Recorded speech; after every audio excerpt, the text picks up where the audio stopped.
अस्सलाम वालेकुम जी। Class 9th बेटा, आज का हमारा जो टॉपिक है वो है सोलबिलिटी का। तो अपनी बुक में इसके आगे लिख देना कि ये इम्पोर्टेंट क्वेश्चन है आपका। शॉर्ट क्वेश्चन भी आ सकता है पेपर में और लॉन्ग क्वेश्चन भी आ सकता है, ठीक है।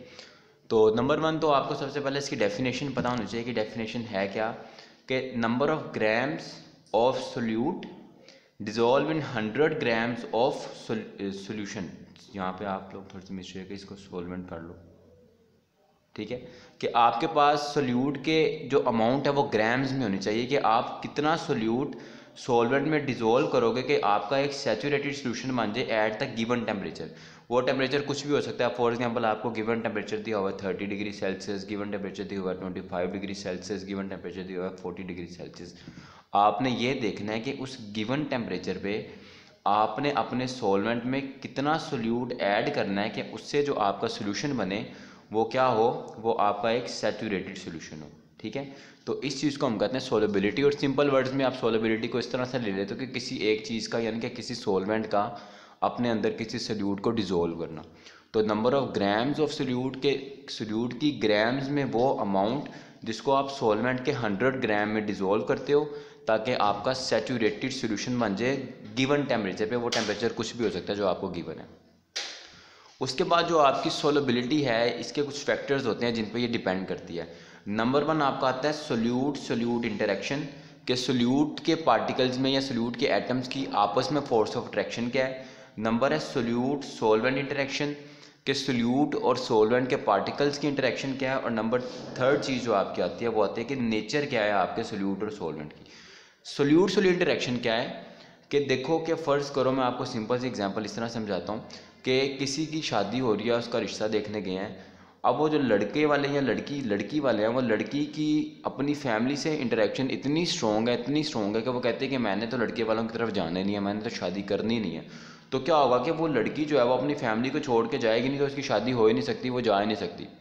इसका मतलब है कि सोल्यूट और सोल्यूट की अगर इंटरेक्शन इतनी ज़्यादा स्ट्रॉन्ग हो कि अगर आप उस सोल्यूट को सॉल्वेंट में डाल भी दो तो वो आपस में उनकी जो बॉन्डिंग है वो ब्रेक ही ना हो, सॉल्वेंट के साथ उनकी बॉन्डिंग बने ही ना, क्योंकि उनकी आपस में बॉन्डिंग टूटेगी इन दोनों की।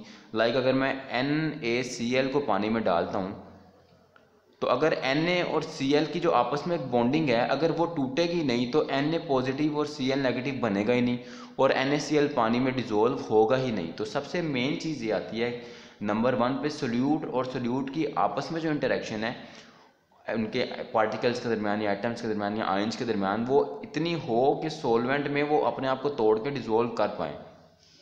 नंबर 2 है कि सोल्यूट की उस सॉल्वेंट के साथ भी इंटरेक्शन हो। लाइक अगर उस लड़की की शादी हो गई लेकिन लड़के वालों के साथ उसकी बॉन्डिंग नहीं बनी, वो उनके साथ उसकी अटैचमेंट नहीं हो रही, तो क्या होगा कि वो सोल्यूट सॉल्वेंट में डिजोल्व नहीं होगा। वो लड़की उस घर में चली जाएगी लेकिन वो उस तरीके से लाइफ स्पेंड कर ही नहीं पाएगी जिस तरीके से होनी चाहिए थी। तो वो जो सोल्यूट है उसकी सॉल्वेंट के साथ भी इंटरेक्शन होनी चाहिए। लाइक अगर आप NaCl को पानी में डिजोल्व करते हो तो पानी और NaCl के दरमियान जो बॉन्ड बनता है या जो इनके आपस में इंटरेक्शंस होती हैं, इंटरमोलिकुलर फोर्सेस होती हैं, वो इतनी होती हैं कि पानी उसको अपने साथ अटैच करवा लेता है सोडियम को और क्लोराइड आयंस को, तभी जाके सोडियम क्लोराइड पानी में डिजोल्व होता है, वरना वो पानी में डिजोल्व नहीं हो सकता। और नंबर 3 चीज़ जो है वो सबसे ही मेन है, वो ये है कि फ़र्ज़ करो हमने सोल्यूट सॉल्वेंट भी देख लिया, सोल्यूट सोल्यूट इंटरेक्शंस भी देख ली, इसके अलावा सॉल्वेंट सॉल्वेंट इंटरेक्शन भी, कि सॉल्वेंट के पार्टिकल्स सोल्यूट के पार्टिकल्स को अपने अंदर जगह दें। अगर आपने नमक को पानी में डाल दिया लेकिन पानी के मॉलिक्यूल्स जो हैं वो नमक के जो आइंस हैं Na पॉजिटिव और Cl नेगेटिव को अपने अंदर जगह ही नहीं दे रहे, उनको स्पेस ही नहीं दे रहे कि वो एडजस्ट हो सकें, उनसे बॉन्डिंग कर सकें, उनको आपस में मिला सकें। तो क्या होगा कि सोल्यूट और सोल्यूट की लड़के वालों की आपस में इतनी ज़्यादा इंटरेक्शन है कि वो कहना है कि हमने कोई थर्ड पर्सन अपने अंदर आने ही नहीं देना, तब भी आपका जो सोल्यूट है वो सॉल्वेंट में डिजोल्व नहीं होगा। और आखिरी चीज़ है कि इनकी नेचर क्या है। नेचर आपको पता है हमारी क्या होती है इन चीज़ों की, जो अगर हम केमिस्ट्री में स्टडी करते हैं, कंपाउंड्स यहाँ तो पोलर होते हैं, यहाँ तो नॉन पोलर होते हैं। यानी कि अगर लड़का मुसलमान है और लड़की जो है वो नॉन मुस्लिम है तो इनकी शादी तो कभी होगी ही नहीं, क्योंकि दोनों की जो रिलीजन ही बिल्कुल डिफरेंट है ना। तो अगर आपका सोल्यूट जो है वो पोलर है और आपका सॉल्वेंट भी पोलर है, मतलब क्या कि अगर आपका सोल्यूट भी मुस्लिम है और आपका सॉल्वेंट भी मुस्लिम है, लड़की भी मुस्लिम है, लड़का भी मुस्लिम है, तो ये दोनों आपस में बॉन्डिंग कर लेंगे, आराम से बॉन्ड बन जाएगा। तो अगर सोल्यूट पोलर है, सोलवेंट पोलर है, अगर फॉर एग्जांपल ये NaCl है हमारे पास पोलर है और ये हमारे पास H2O है ये भी पोलर है, तो ये दोनों आपस में इजीली डिजोल्व हो जाएंगे, ठीक है। लेकिन अगर आपके पास क्या आदत है कि लड़का आपके पास जो मुसलमान है, लड़की आपके पास नॉन मुस्लिम है, तो आपस में शादी नहीं होगी। तो अगर आपके पास सोल्यूट जो है वो पोलर है और आपके पास सोलवेंट नॉन पोलर है, तो ये आपस में कभी भी डिजोल्व नहीं होंगे, इनकी बॉन्डिंग बनेगी ही नहीं। फिर थर्ड चीज़ आती है कि अगर आपके पास सोल्यूट जो है वो नॉन पोलर है और सोलवेंट पोलर है, यानी कि लड़का जो है वो नॉन मुस्लिम है लेकिन लड़की मुसलमान है, इस केस में फिर भी आपस में इनकी बॉन्डिंग नहीं बनेगी, क्योंकि नेचर ऑफ सोल्यूट और सोलवेंट दोनों ही डिफरेंट है। लेकिन अगर इसकी एग्जांपल सिंपल से, अगर पानी में ऑयल डाल दो, पानी में पेट्रोल डाल दो, पानी में कोई ऑर्गेनिक कंपाउंड डाल दो, तो वो बहुत ही मुश्किल है कि वो डिजोल्व हो, वो होता ही नहीं है, ठीक है। कभी आपने देखा नहीं होगा पेट्रोल पानी में डिजोल्व हो जाता है। और आखिरी है कि अगर आपके पास जो आपका सोल्यूट है वो है नॉन पोलर, लाइक मैं बेंजीन ले लेता हूँ, और आपके पास जो सोलवेंट है वो भी आपके पास क्या नॉन, मैं इसमें ले लेता हूँ आपका बेंजीन और यहाँ लेता हूँ अल्कोहल ले लेता हूँ, इसके अलावा पेट्रोल ले लेता हूँ या और ले लेता हूँ, कोई इथानॉल ले लेता हूँ, कोई भी ऑर्गेनिक कंपाउंड ले लेता हूँ, तो देखो ये भी आपका नॉन पोलर है, ये भी आपका नॉन पोलर है, तो ये इजीली आपस में क्या डिसॉल्व हो जाएंगे। 4 फैक्टर हैं, ये बहुत इंपॉर्टेंट हैं। तो आपके सोल्यूट दोनों पोलर, सोल्यूट और सोलवेंट पोलर हों, या तो आपका सोल्यूट जो है वो पोलर है और अगर सोलवेंट नॉन पोलर है तब भी डिजोल्व नहीं होंगे। अगर आपका सोल्यूट नॉन पोलर है और सोलवेंट पोलर है तब भी डिजोल्व नहीं होंगे। लेकिन अगर आपका सोल्यूट भी नॉन पोलर है और सोलवेंट भी नॉन पोलर है तो ये दोनों आपस में डिजोल्व हो जाएंगे। ये बेसिकली आपका क्या है, सोलबिलिटी है। इसके अलावा सोलबिलिटी डिपेंड करती है आपके टेम्परेचर पे।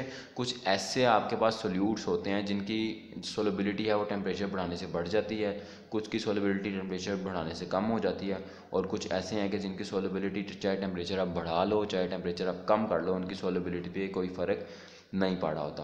तो नंबर 1 चीज़ के सोलबिलिटी होती क्या है कि आपने सोल्यूट की ग्राम्स में वो अमाउंट लेनी है, इतनी अमाउंट की जिसको आप अगर सोलवेंट में डिज़ोल्व करो गिवन टेम्परेचर पे, तो जो आपका सोल्यूशन बन रहा है वो क्या हो, सैचुरेटेड सोल्यूशन बन जाए, ठीक है।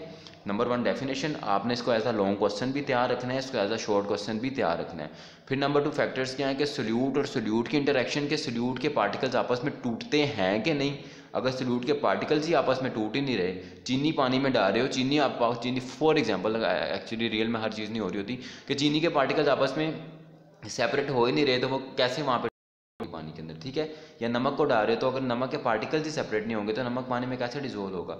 नंबर 2 क्या, वो जो नमक के पार्टिकल सेपरेट हुए हैं उनकी पानी के साथ भी कोई ना कोई इंटरेक्शन होनी चाहिए, कोई ना कोई अट्रैक्शन होनी चाहिए, तभी जाके वो पानी में डिजोल्व होंगे। फिर क्या है कि आपके जो सोलवेंट इंटरेक्शन है वो इतनी हो कि वो सोल्यूट के पार्टिकल्स को अपने अंदर आने की जगह दे।